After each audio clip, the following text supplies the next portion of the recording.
Gai, thanks for making time to talk with me this morning. It's my afternoon in your morning. I'm talking with Gai Spann this afternoon. She's set up the Association of Black Travel Professionals and volunteered to talk to me about tourism and racism. But I thought, Gai, it'd be sensible perhaps first to talk about the new association you've set up, what it does, and why you've set it up. Sure. Thank you so much, and good morning, and thank you for having me. I'm very happy to share some thoughts on the topic. So the Association of Black Travel Professionals, we are just starting the organization. In fact, at this moment in time, we have not launched to uh, to our membership just quite yet, because we wanted to make sure that we had some things in place before we launched it to our membership. However, just a little bit of background, the organization is started by myself and my two co-founders. The three of us are very experienced in the travel industry. I had a travel business called Spanning the Globe Tours for 16 years, very successful. One of my counterparts, Veranda Atkins, she not only has a travel agency, but she worked for one of the major wholesalers, Travel Impressions. A lot of people in the industry have heard of Travel Impressions. She worked for Travel Impressions for about 10 to 14 years. And our third co-founder, Shantae Harrison, she's a travel agency owner, and she's been awarded lots of awards for her sales accomplishments for groups and things to the Caribbean. So the three of us were just meeting and talking about some of the issues that we find are common for travel professionals of color, and we just decided that we thought we should do something about it. So we started our organization really to provide more, I would say, education, training, business development, as well as networking opportunities for the travel professionals of color that we meet and we see, because there's only a few that seem to make it and get highlighted and make this a very lucrative career. And we know that there's potential out there. We also know that it's hard to figure out, which way to go in the travel industry. So we formed the organization to make a place for travel professionals of color to be able to learn the ins and outs of the travel industry, and also for suppliers to recognize when they see a travel professional that has the distinction of being a member of ABTP, that they know that they will be trained and they will be legitimate travel business people. So that's the reason why we started. And are you going to be primarily based in America, or will it become a global organization? Yeah, it's probably going to be just American, but I don't really, we really very rarely interact with travel professionals that are based in other countries. We do have suppliers, obviously, that would be international, but yeah, I mean, it's open to people anywhere they are. Excellent. So, as you know, we're recording this series of perspectives on tourism and racism. Would you like to say how you see the issues of racism in tourism, and then perhaps we'll move on to what can be done about it? But let's first look at the issues. Sure.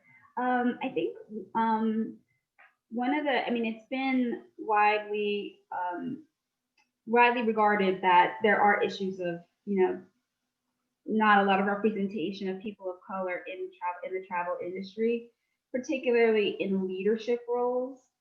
If you look at the major companies, airline companies, hotel companies, wholesalers, you'd be hard pressed to find people of Sure. color with a higher title than maybe director. And I think a lot of times most industries are, you do business with who you know and who you're comfortable with and who you are referred to. So I don't think there's a malicious intent. I just think it's an oversight that happens. And, really need to focus a little bit more and try to change that. Like you might have to go outside of who you're comfortable with or who you know and bring in new talent, to the leadership circle. I think one of the issues is not understanding the impact that each market has in the industry. For example, there's a study that has been done that has identified at least $63 billion that's been contributed to the travel industry revenue by people of color. Yet you don't see people of color in marketing materials. When travel companies are advertising, you don't see people of color represented in the boardrooms, all of those things. So there's a market and there's also a potential marketplace that's just being overlooked. So that's one of the ways that I think the lack of diversity plays out in the travel industry. So there is very obviously an issue about the kinds of travelers you get featured in brochures. That's very apparent. One of the things that strikes me is that there's also an issue about the travel offer itself and the itineraries which are offered to people, and whether the tourists, whether they're black or white or Asian, whether the tourist is actually being shortchanged by the experience that they have of the country that they're visiting. We know, for example, that most people who go to South Africa on holiday will manage to get themselves to a township somehow, but it'll very rarely be offered by the mainstream tour operators. They'll normally find it through the concierge in the hotel or in some other way, perhaps book it on the internet with a township operator, but it's not offered as a standard part of their package. And I think there's a set of issues there as well, isn't there, about what's actually offered as an experience? It depends on how people book travel, because I think maybe your background, you being in the UK, I know a lot of the travel companies have package tours that people go take advantage of. In the States, we do have package tours, and if you're talking about package tours, yes, I would say that's true. But we do also have a lot of travel professionals that customize their experiences for their customers. In fact, that's how I started my career. I started in travel, bringing groups around the world. And so when I put together my custom itineraries, no matter where we went, one of the aspects that I tried to bring into our experience was the Black experience wherever we were. So for example, I started my company by bringing Black people to Paris. And Paris has a very interesting history when it comes to Black American history in Paris. We've got some very famous people that were seeking their basic freedoms and decided to emigrate and spend a lot of time in Paris, and they were regaled. They were able to achieve honors where when they would, like, I'm speaking of in particular Josephine Baker at this moment in time, where she was a star in Paris, but when she went home, she still had to go in the back door. She still was not allowed to stay at the hotel, even though she was an acclaimed performer in Paris. So, when I put together travels in Paris, we've always done a Black history tour that's spoken to the history of Black Americans there in Paris. And sometimes when we go other places, I still used to try to look for some of the history of the indigenous people and have an authentic experience around, the indigenous people, the people that may have been overlooked when we've gone to different countries as well. Yeah, I completely accept that. And of course, for my generation, it's Paul Robeson as well. But it is obviously true that if you put a lot of effort into tailoring your own tour, you can include, as the traveler, all kinds of experiences into your trip. But what I'm getting at is the ease of the ability to do that almost anywhere. I mean, there are some excellent, I know there are some excellent black tours of Paris which focus on the black cultural heritage which you can find in Paris. We have some of that in London. But the average tourist coming from abroad would not easily find those things. They need to seek them out, and they won't necessarily find them promoted in the National Tourist Office either. And I think, you know, we do need to make more progress on the itinerary side, because that broadens people's experience and understanding of racism and the history of racism in different cultures. I think what you're saying is that the stories of all the people can be left out.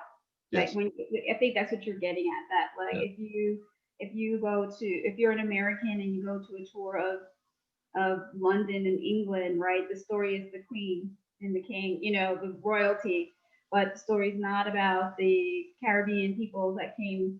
You know, I forget the name of the ship. The Windrush. The Windrush, right? The Windrush generation. Right. Who've been treated really badly in England. Yes, and that story is left out.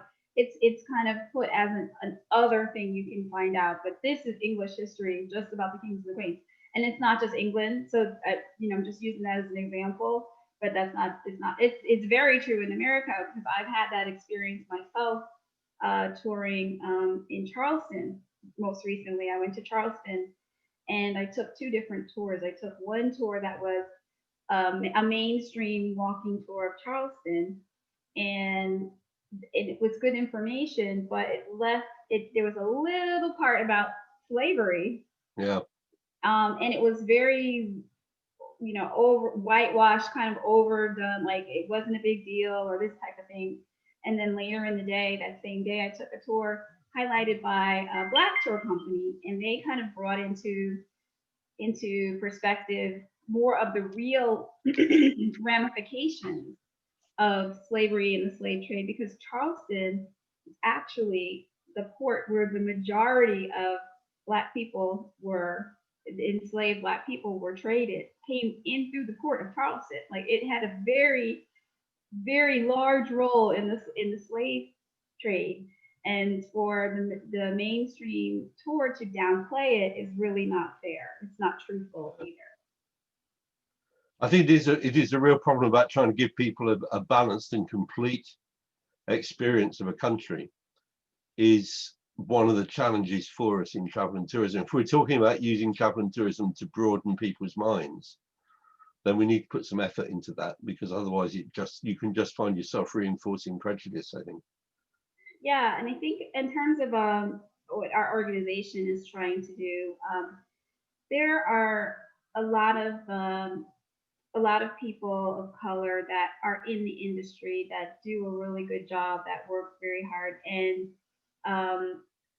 sometimes you don't see, you know, yourself reflected in in the work that's done, in the leadership, being rewarded. I myself, I can tell you, as a travel professional, I found out, I don't know, years into being a travel professional, there are different ways that wholesale companies can help you advance your business. For example, a lot of the wholesale companies will give you co-op funds that will help you market your business. But if you don't have a relationship with the business development manager, then and they don't know who you are, you'll never get that opportunity. It's never offered. Yeah, and that's one of the big ways that people are able to grow their business, is by being able to get assistance in terms of advertising and marketing. Yeah. So, you know, those are some of the things that happen. We want to make sure that people of color that are working in the industry are aware that there are opportunities. And also, a lot of the vendors may ask you to log your bookings so that they can see who's booking them. And if you don't know that you should be booking your sales, then they don't see who is making the sale. Yeah. So, you know, we're trying to, so when they don't see who's making the bookings, then they don't know where to put an effort, where to put the attention. So we've actually been working very hard to make connections, introduce our organization to key suppliers. So far, we've spoken with ASTA, which is the premier lobbying organization for travel professionals. So we've spoken with them. We're working on a partnership with them. We've spoken with many key suppliers, and the response has been really, really encouraging. Yeah. Everyone we've talked to has been like, "Oh, we really need this," and surprised that we haven't done this already. And it's a great idea, and we support you. So I think what I'm taking away from our conversation, Gail, I just want to check that I've understood this right, is that the association you've set up is really working to empower Black professional travel organizers, primarily in the States, and to enable them to understand in a deeper way how the industry works and how they can progress within it. Is that Absolutely. a fair description of what you're doing? Yes, that's correct. That's what our goal is. Well, can I wish you very well with that? And thank you for finding time to talk to me this morning. I appreciate that. And I look forward to talking to you again in the future. Thank you so much for your time.